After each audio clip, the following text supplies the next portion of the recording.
essential tools that you need for a day of fishing.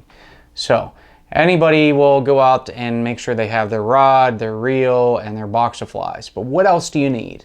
So we're going to talk about the pure essentials. There are a ton of tools and gadgets and all these other things that are being sold out there in the fly fishing industry.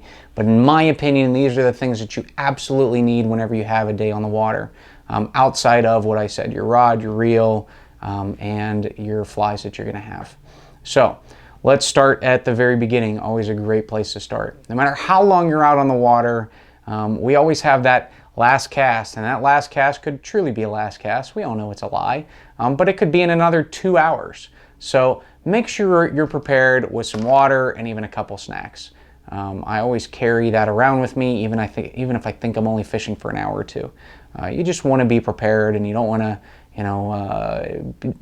walk deeper into the stream, into the woods, walk your way back out and be dehydrated, or just be longer throughout the day. And I'd rather have a snack on me than be like, oh, I'm starving, I got to walk all the way back to the car, and I'll walk all the way back out here. But water, of course, is more essential. Make sure you've got a bottle of water on you, and a little bit of a snack as well. The other essentials in terms of tools that we have, I think that the top 2 tools that we try to promote for people to have on them is some sort of hook removal tool, whether it's hemostats or pliers or any sort of mitten clamps, anything like that. If a hook is in something, hopefully a fish for you, and you can't get it out, you need some sort of tool to be able to take it out for you.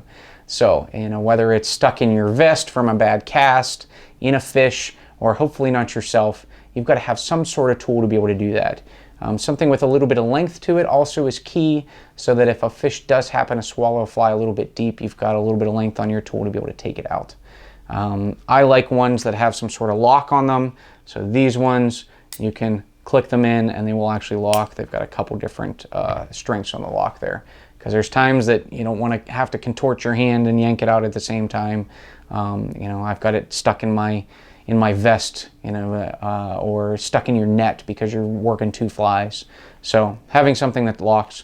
Then you need something to be able to cut your line. So any sort of basic pair of nippers like these ones here, these are extra wide nippers, because you got to cut line at some point. Dentists out there will yell at you for cutting it with your teeth. I know a lot of people that still do that. But the nice thing about these is you can be a little bit more precise in cutting your line. Whether you're snagged on something, you've tied a fly on, and you've got a little bit of a tag end, you need something to cut your line. So pure essential that you need from there. Talking about line, have some backups.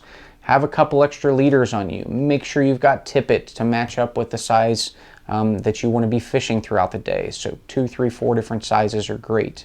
You need to make sure that you have that, because it's inevitable that you're gonna snap a fly off, lose part of your leader, anything like that. So have a leader or 2 extra on you in case it really gets messy, but make sure that you've got a couple spools of tippet so that you can tie back on. Depending on what kind of flies you're throwing, if you're throwing something that's going to be sinking, whether it's a nymph or a streamer, having a little extra weight goes a long way. So we've got different types of split shot selections like that, tungsten putty, other different types of weights out there. I know if you're drop shotting, there's different drop shot weights out there. So all kinds of things, but make sure you have some sort of weight, because I prefer the ones that you can have wings on the back so you can take them on and off, because I might be fishing a section of water that's 6 inches deep, and then all of a sudden there's a log jam and there's a pool behind it that's 3, 4 feet deep. I'm not going to get to the bottom with the same flies, so I might have to add weight for one specific section, take it off for the next one. So a little bit of weight goes a long way there. Once again, if you're fishing different flies, you're fishing dry flies get wet because you cast them a bunch, they're in the water, you're catching a couple fish, they're getting downed as you're fighting the fish, some sort of floatant out there. We love either a liquid or a gel and a powder. The liquid or the gel I like as a pre-treatment.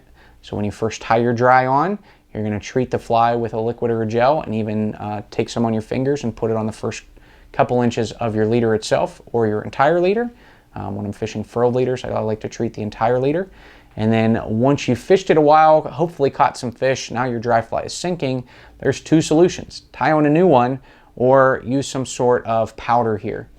So the way this one works is you unclip the top, put your fly in there, give it some shake, pull it back out, and it kind of pulls the moisture out for you. So those are essential. And then also on top of that, some sort of floating indicator. There's times that you don't want to use an indicator and times you will. We like any kind, whether it's a foam one like this or any of the other branded products out there that you can take on and off. I like ones that we can change with the situation. So ones that you don't have to thread completely onto your leader, take it all the way off, including your fly.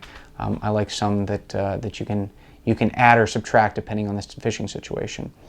Beyond that, there are definitely 1,000 things out there that you need. I would say the #1 product or accessory out there that people don't have on them that is completely essential is a pair of polarized sunglasses. This allows you to see where you're wading. You know, most people are like, oh, I need to see the fish. When I'm walking in the water, my sunglasses are on because I want to see, you know, pebble, pebble, pebble, huge rock. I want to make sure I'm not tripping and falling. That's going to end my fishing day. If I've, you know, busted my knee up, cut my waders, you know, filled my waders with water. Now I need a whole new wardrobe change here.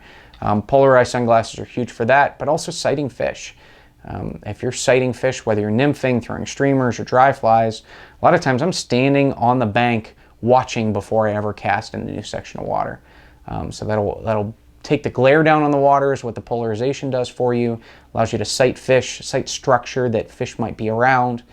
Polarized sunglasses are huge. Some of the other accessories that I really like to have is always have some sort of hat on. Allows to shade your eyes so that you can see better, protect you from the sun in general. You know, wear sunscreen, but a hat is great, and a build hat for that to be able to take out some of that glare and sunshine as you're walking around on the water throughout the day. I know this is kind of a short video, but I wanted to say the absolute essentials. I mean, there's things like, you know, nets, whether you want one or not, thermometers on water temperature, rod holders, all this other stuff out there in fly fishing. You can add and subtract 1,000 different things to your pack, but in my opinion, if you're going fishing, whether it's for a half an hour or a whole day, these are the things you absolutely have to have on you. So make sure you have a variety of some of these products with you, and a day on the water will be much more successful if you have these things. Some of the little things like leaders and tippet, you might want a couple extras and backups. Inevitably, little tools like this get lost. You can buy something like this, even compared to a pair of nail clippers at the dollar store. Having a backup because those things get lost are great. But these things, make sure you have them in your pack every single day that you're out there fishing. It'll make your day a little bit more enjoyable because you have all the tools here to be successful and get out there and go catch some fish. Thank you guys for watching this video today. We hope you guys enjoyed it. Like and subscribe. Thank you guys for watching. Check out all the things on our website. And when you hop on our website, get on our email link. There you'll save 15% on your next order if you haven't already. And then you'll be first in line to know some of the new products that we're working on that we're going to make announcements on here pretty soon. Sale events, other company announcements, things like that. Thank you guys again. Have a great day, and we'll see you in the next video.